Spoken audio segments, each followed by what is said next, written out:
Sadhu, sadhu, sadhu.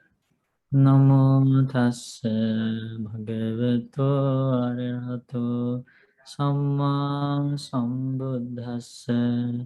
Namo tassa bhagavato arahato samma sambuddhassa. Namo tassa bhagavato arahato samma sambuddhassa. Homage to the Blessed One, the Worthy One, the Supremely Enlightened One. Sadhu, sadhu, sadhu.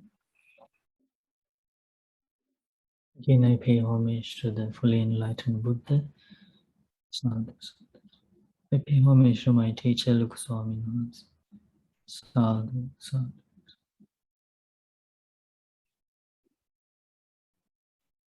So in heaven, there are basically two groups of heavenly beings.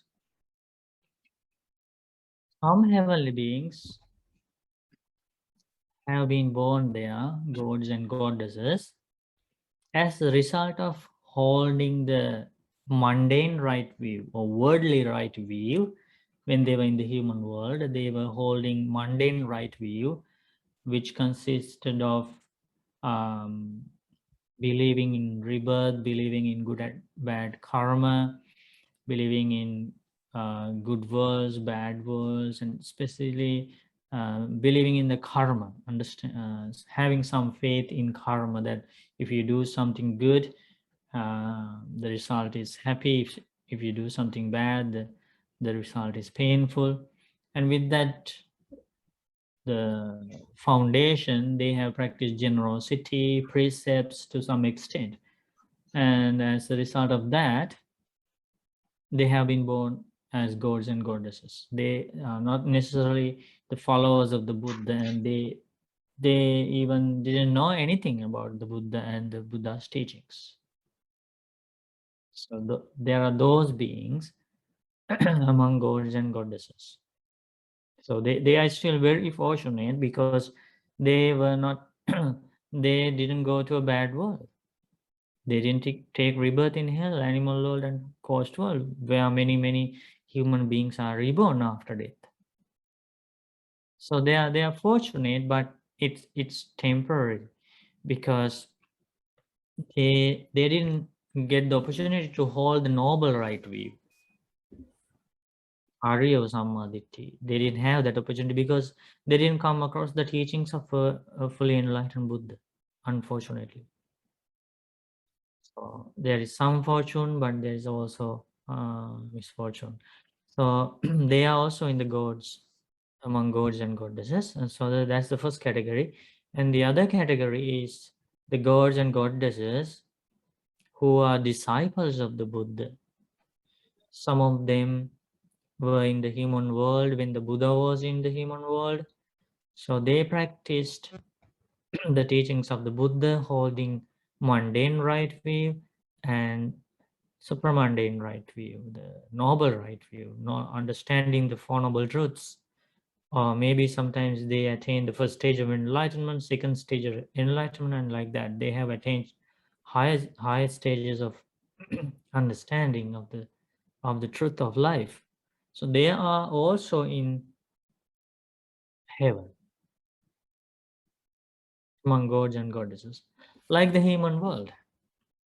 You see, some people are holding bright view, some people are not. Some people are doing following the Noble Eightfold Path. Some people even haven't heard about it. So what happens is, when the lifespan is over of those gods and goddesses who didn't know anything about the Buddha's teachings or under the noble right view, are liable to be reborn in hell after death. They pass away and take rebirth in hell. Also, they become animals. They become hungry ghosts. Before, they were experiencing divine pleasures with magical powers, psychic powers, amazing beauty, the beauty that surpasses all the beauty in the human world. They were so beautiful. And next life, a dog, a bird, a fish, a cat, a tiger. See the nature of the samsara. But on the other hand, the other gods and goddesses who are very fortunate because they went to heaven after following the Noble Eightfold Path, after making powerful merit, practicing meditation, keeping precepts, they are also in heaven and their lifespan also ends, but they don't go to a lower destination after passing away. They go to another heaven. They are reborn in a higher Brahma world or in another heaven because they keep practicing the Noble Eightfold Path while they are living in that heaven. So they don't go down. They don't go to a lower destinations. They go higher, higher, higher. You can see that directly from a sutta. Now we are going to learn. Just a small part of the sutta. Bante, quick question. Back Mhm, to what Bante was saying about the two kinds of heavenly beings. Now, the mhm. first one, Bante, you mentioned about those that temporary, so they're fortunate, but they're temporary. Now, if they are in the heavenly world, if on the contrary, they were able to learn about Buddha's teachings, and started learning about the Four Noble Truths and others, then they can reborn to Oh yeah, yeah, higher yeah. That heavenly, part right? I wanted to tell that part. It's good that you brought that up. That part I really wanted to tell you that. Yeah, yeah. That happens in heaven. Even those gods who were born in heaven without any idea about the Buddha's teachings, some of them get to meet the Kalyana Mittas in heaven. Or they even get to see the Buddha because Buddha sometimes visited heaven. So they directly learned the Dhamma from the Buddha. They didn't meet the Buddha in the human world, but they meet the Buddha in heaven. Or some other Kalyana Mittas as gods and goddesses. They share the teachings with these other gods, and then they become followers of the Buddha, even without seeing the Buddha. They go for refuge to the Buddha Dhamma Sangha, and they become followers of the Buddha, and they attain stages of enlightenment even without seeing the Buddha, without listening directly to the Buddha. By learning the Buddha's teachings from another god or goddess, they become faithful followers of the Buddha and escape from all the bad destinations. So heavenly world and the earth seems to be kind of the same. I mean, In many, as yeah, long as in they many learn Buddha's respects. teachings, In many they respects, yeah, can, yeah, kind of. yeah, Thank you, Bante. good. But there are differences as well, right?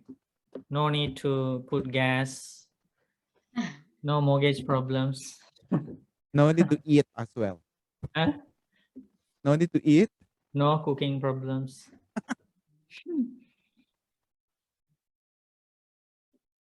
There are problems with like marriage problems, relationship problems, what is that? Authority problems, rulership problems, fighting, wars. Yes, those are in heaven too. Bante, is there any animal in the heavenly realm? There are in they are called like also created by karma because they are in the heaven. They don't have vehicles like we have here with motor vehicles. They have horse chariot, elephant chariot, and like that. But that is I don't think it is the same animal world we experience here in the human world. Those creatures have been created by their own karma. It's a different kind of realm of creatures because those animals, why we say that they are not the same animals that we see in the human world is because those animals have psychic powers, right? And they travel through the sky. They carry the gods and goddesses on their back. So it's a different realm. So Bante, they talk about mythical creatures like dragons. Well, Mhm. the Chinese always talk about dragons in heaven. So is it real You one know, or no? we don't see that in the Buddha's teachings. You can read the heavenly mansions, Vimanamatu from the Khuddaka Nikaya. You will see lots of information about what is happening there, what kind of creatures there, and so many information about heaven. It's good to know, because is that the place you are going to go? Many of you, right? I hope so. Many of you will get that air ticket. It's not easy to get an air ticket like that. So, but whenever our life is over here, whenever our life ends here, very few people will start life there. Majority will start life in hell, in animal world and in ghost world. That's the teaching, that's the understanding of the Buddha, because it is not an easy place to go. Even to come back to this world with lots of problems, lots of pain, lots of tears, lots of shooting, battlefield, lots of wars, lots of mental and physical suffering. Even to come back to such a world, even to come back to human world, it's not easy. Very few people will come back. So let alone going to a happier world like heaven, extremely difficult. Attaining stages of enlightenment, even still difficult, more difficult,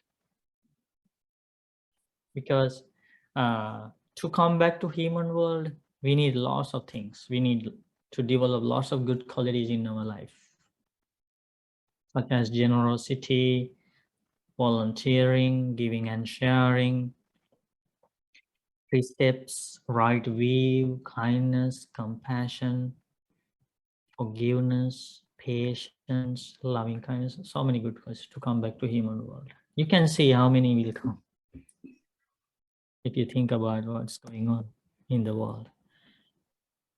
To go to heaven, lots of meditation,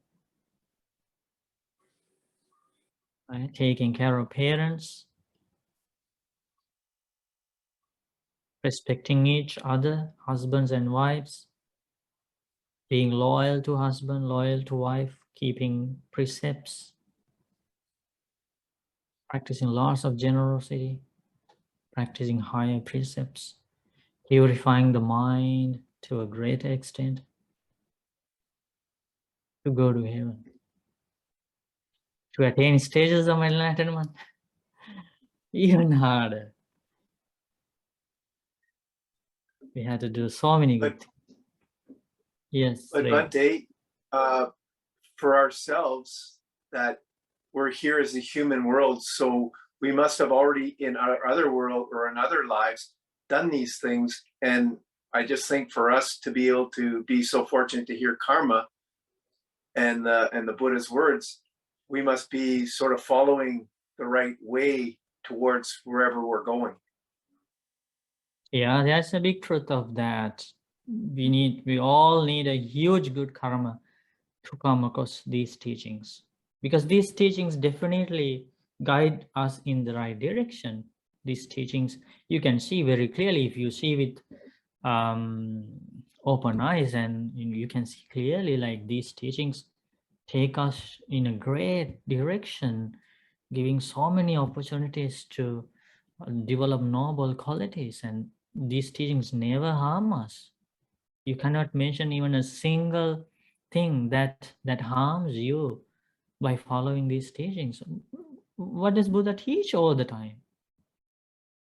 right? Don't kill, don't hate, don't get angry, forgive others, don't steal, don't engage in sexual misconduct, don't lie, don't do these bad things, purify your mind, don't get angry at anybody, like all the good things, right? Yeah, definitely. To come across this path, somebody needs powerful good karma. But there is a challenge. Not all the people, not all the gods and goddesses, not everybody who comes across this path benefit from it,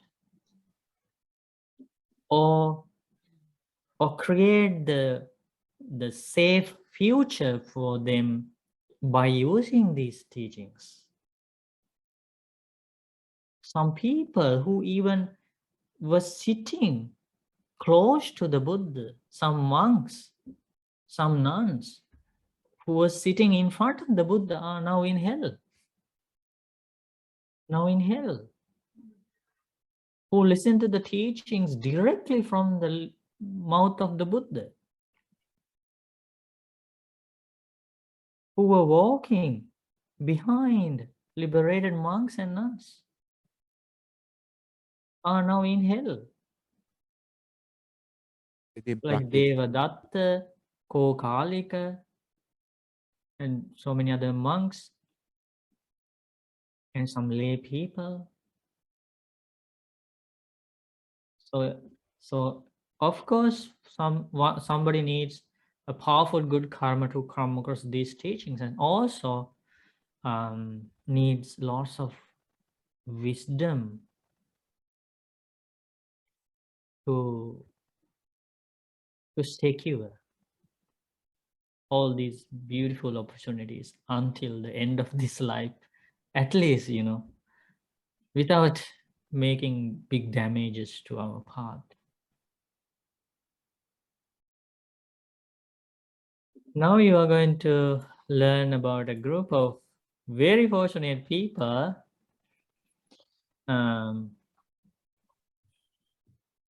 who got to see the Buddha directly when the Buddha was alive, and also who escaped from hell, animal world, and ghost world permanently, not temporarily. How did that happen? We are going to learn. Okay, just a small part of this sutta, just the beginning paragraph. So we are going to discuss. This is from the Digha Nikaya. So who is going to read? I can read, Bante. Okay, Rob. So I have heard at one time the Buddha was staying near Rajagaha on the Vulture's Peak mountain. Then late at night, the fairy Pankasika, lighting up the entire Vulture's Peak, went up to the Buddha, bowed, stood to one side, and said to him, "Sir, I would tell you of what I heard and learned directly from the gods of the 33. Tell me, Pankasika," said the Buddha. The Council of the Gods. Sir, it was more than a few days ago on the 15th day Sabbath, on the full moon day, at the invitation to admonish held at the end of the rainy season, when all the gods of the 33 were sitting together in the hall of justice. A large assembly of the gods was sitting all around, and the four great kings were seated at the four directions. The great king Datarata was seated to the east, facing west, in front of his gods.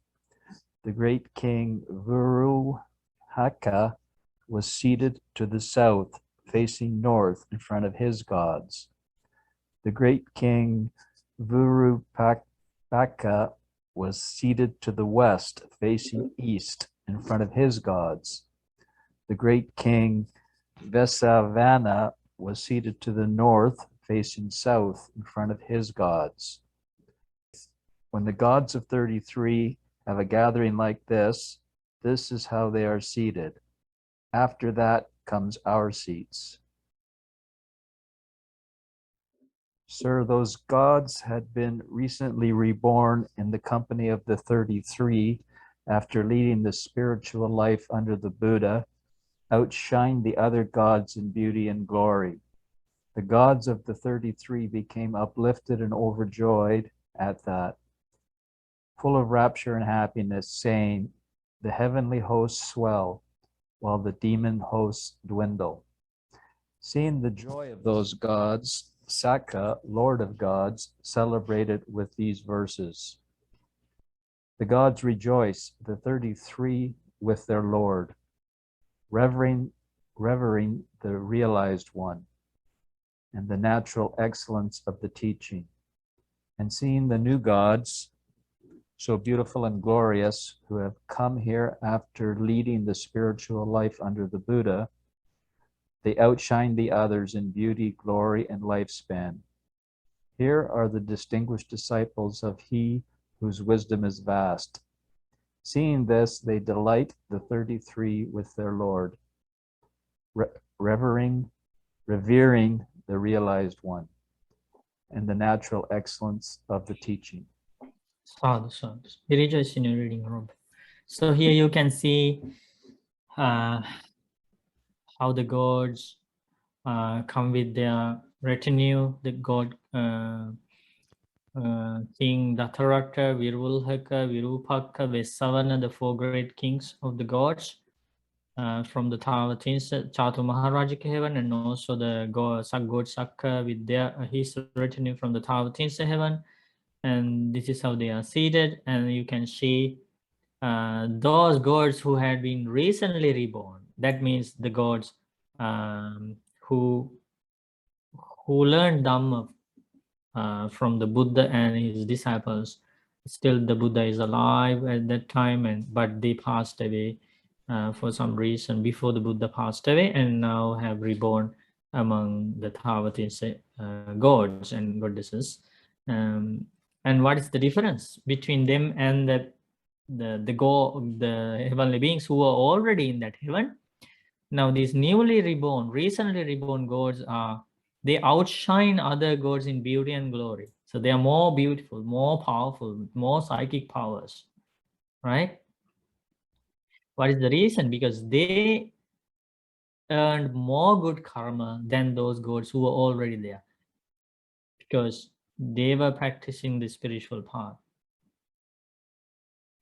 And the other beautiful thing is that so the gods who were already there, when they saw these recently born gods, they were not jealous. That's the big difference between human world and heavenly world. So now you have these old gods, they were already there, and now they see these newcomers. But they are more beautiful, more powerful, with more divine pleasures. But these the gods are not jealous at them. Instead of being jealous, they become uplifted and overjoyed. That's a beautiful quality in heaven. They are happy, thinking, "Oh, heavenly hosts well." That means our friends, our place become crowded. More members come to our place, our world, and then the demon hosts dwindle. That means the people who go to bad destinations, especially to Asura world, the enemies of the Devas,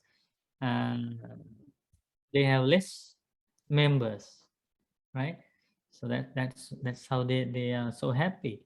And how they came there? By revering the realized one, that means the Buddha, natural excellence of the teaching.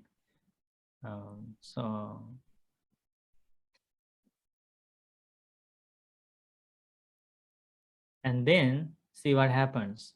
God Sakka is teaching the Dhamma to all the Devas who have assembled there. So if you had some doubts or fears about, or when if I go to heaven, would I have this opportunity to learn the beautiful teachings again? You know, can I discuss about the life of the Buddha with the gods and goddesses there? You know, or how can I continue this path there? Will I meet Kalyana Mittas who have faith like me? Okay. Yeah. So now all your doubts and fears will disappear after listening to this. Okay. See how much faith they have and how much knowledge they have. This is the God Saka teaching the Dhamma. Who is going to read? Ante, may I? Mhm. Okay, seeing the joy of those gods, Saka, Lord of gods, and address them. Gentlemen, would you like to hear 8 genuine praises of the Buddha? Indeed, we would, sir. Then Saka proffered these 8 genuine praises of the Buddha. What do the good gods of the 33 think about how much the Buddha has acted for the welfare and happiness of the people? Out of compassion for the world, for the benefit, welfare, and happiness of gods and humans. I don't see any teacher, past or present, who has such compassion for the world apart from the Buddha. Also, the Buddha has explained the teaching well, visible in this very life, immediately effective, inviting inspection, relevant, so that sensible people can know it for themselves. I don't see any teacher, past or present, who explains such relevant teaching apart from the Buddha. Also, the Buddha has clearly described what is skillful and what is unskillful, what is blameworthy and what is blameless, what should be cultivated and what should not be cultivated, what is inferior and what is superior, and what is on the side of dark and the side of bright. I don't see any teacher, past or present, who so clearly describes all of these things apart from the Buddha. Also, the Buddha has clearly described the practice that leads to extinguishment for his disciples. And extinguishment and the practice come together as the waters of the Ganges come together and converge with the waters of the Yamuna. I don't see any teacher, past or present, who so clearly describes a practice that leads to extinguishment for his disciples apart from the Buddha. Also, possessions and popularity have accrued to the Buddha, so much that you'd think it would thrill even the aristocrats. But he takes his food free of vanity. I don't see any teacher, past or present, who takes their food so free of vanity, apart from the Buddha. Also, the Buddha has gained companions, both trainees who are practicing and those with defilements ended who have completed their journey. The Buddha is committed to the joy of solitude, but doesn't send them away. I don't see any teacher, past or present, so committed to the joy of solitude apart from the Buddha. Also, the Buddha does as he says and says as he does. Thus, he does as he says and says as he does. I don't see any teacher, past or present, who so practices in line with the teaching apart from the Buddha. Also, the Buddha has gone beyond doubt and got rid of indecision. He has achieved all he wished for regarding the fundamental purpose of the spiritual life. I don't see any teacher, past or present, who has achieved these things apart from the Buddha. These are the 8 genuine praises of the Buddha proffered by Saka. Hearing them, the gods of the 33 became even more uplifted and overjoyed. Then some Sadhu, gods sadhu. thought, So sadhu, you sadhu, see sadhu. now how much faith the God Saka has? Yes, there are 8 of them. You thought that the humans have more faith, more Saddha than any other being. See how much Saddha gods possess, how much respect towards the Buddha, right? And the noble path, how much confidence they have. Isn't that a blessing to meet these kind of Kalyanamitas in our life at some point? Sadhu, sadhu. Yes, Yeah, Bhante. Yes. it's not easy. And now what happens? So all the gods, they were listening to this information about the Buddha's life, and they were so happy. And these thoughts occurred to them. Who is going to read? Bhante, can I try? Mhm. Then some gods thought, if only 4 fully awakened Buddhas might arise in the world and teach the Dhamma, just like the Blessed One, that would be for the welfare and happiness of the people, out of compassion for the world, for the benefit, welfare, and happiness of gods and humans. So after listening to the act of compassion of the Buddha, what did they think? Some gods thought, oh, we need 4 Buddhas like this. 4 Buddhas like this, because only one Buddha cannot do this great service by himself to the entire world, entire human world, and entire heavenly world. We need 4 Buddhas, because then the world would be more happier, more peaceful world, right? Hmm. Think about their like innocent, humble idea they had. Okay, Linda. Other gods thought, let alone 4 fully awakened Buddhas, if only 3 fully awakened Buddhas or 2 fully awakened Buddhas might arise in the world and teach the Dhamma, just like the Blessed One. That would be for the welfare and happiness of the people, out of compassion for the world, for the benefit, welfare, and happiness of gods and humans. Don't forget here, for the benefit, welfare, and happiness of gods and humans, not only the humans. That means without the help of the teachings of the Buddha, the gods also don't have happiness. They don't have welfare. They don't have benefit, because they are also stuck in pain and suffering, misery, and they are also in the midst of defilements, problems. There is nobody out there to help them. They are only refugees, also the Buddha. They need, so we need Buddhas to the world out of compassion for the benefit, welfare, and happiness, not only the humans, but also for gods and humans. That is very important, because some people think, no, humans are only helpless, humans are the victims, humans need somebody to go for refuge, and gods are powerful, they are the creators, they are majestic beings, they don't have suffering, they are the most powerful beings. That's how the one part of the world thinks. But this is very different. We understand even gods are helpless. They are also suffering in this journey. Whatever god, higher god, lower god, inferior god, superior god, mighty god, powerful god, weak god, whatever god, they all are stuck in this cycle of rebirth, suffering. So Buddha appears in the world for the happiness of gods and humans. And then who is going to read? So they wanted to have four Buddhas. Some like to have 3 Buddhas, at least 2 Buddhas, right?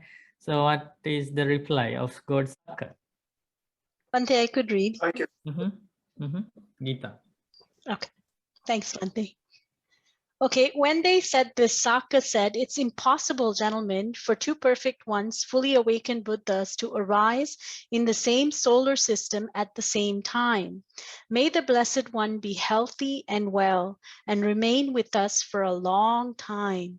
That would be for the welfare and happiness of the people, out of compassion for the world, for the benefit, welfare, and happiness of gods and humans.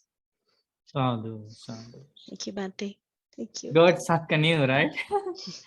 God Sakka knew that, because there is a teaching taught by the Buddha. He knew that teaching. The Buddha taught, like, gods don't know that. Nobody else knows that. it is impossible for the world to have two Buddhas at the same time in the same solar system. That also was taught by the Buddha. So Godsaka just shared that teaching with them. So they understood, oh, we cannot have many Buddhas at the same time. So may our Blessed One live long, be healthy, for the welfare and happiness of the entire world. Isn't that a beautiful company? We need those kind of friends, right? Who have lots of faith, confidence in the enlightenment of the Buddha, and who have lots of energy to follow the spiritual path, which they have. They meditate a lot, attain stages of enlightenment. You know, they develop those spiritual factors, faith, mindfulness, energy, wisdom, concentration. They develop those factors. That's what they are discussing in heaven. Very few people know the truth about heaven, right? Oh, people have completely misunderstood about heaven. Majority of the world misunderstood the path to heaven, the nature of heaven. Everything is upside down. Rob? Guys, can you say a few words about the gods of the 33, Bante? It's not something I'm familiar with. That's the translation for Tavatinsa. Tavatinsa heaven. There are 33 leaders of that heaven, so the world is known by that. The heavenly world is known by that. So the 33 is the name of a heavenly world. Yeah, Tavatinsa heaven is the Pali word, Tavatinsa. It's because it has 33 leaders. Yes. Okay. Thank you. And the Chatur Maharajika is the Pali word, and the translation is 4 great kings, because there are very famous 4 kings in that world. So the heavenly world is known by their name. Thank you, Bante. Okay, good. So we went to heaven for a few minutes. How do you feel? Do you feel like Amazing. huh? Amazing to think that Yeah, in heaven everybody seems to be helping each other, supporting each other, right? that's Kalian beautiful. Mitas are very nice over there.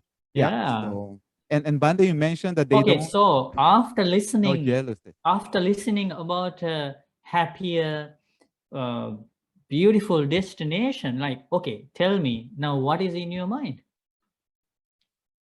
Listening to those beautiful things about another world, did that harm you? No, it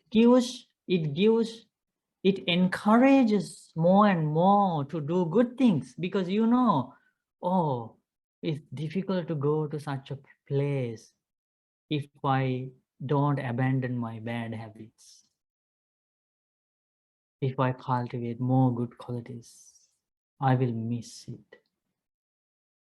I will go to a miserable place with my miserable qualities now I am having in my mind. Like, I don't know, that's the feeling came to my mind, like, after listening to it. We need to abandon our bad habits, negative qualities. We need more energy, we need to make more effort. We need to meditate more. We need to practice mindfulness more. We need to practice more precepts.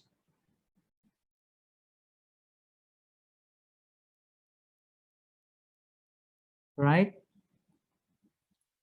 And if we have that kind of an intention, after listening to this, it will not only help you to go to such a safer, secure environment, it also helps you to attain the stages of enlightenment. Because those are the same qualities that take you in the path of the enlightenment. Did you get that? The same qualities that take you to heaven, also take you to Nibbana. So much benefit of developing noble qualities.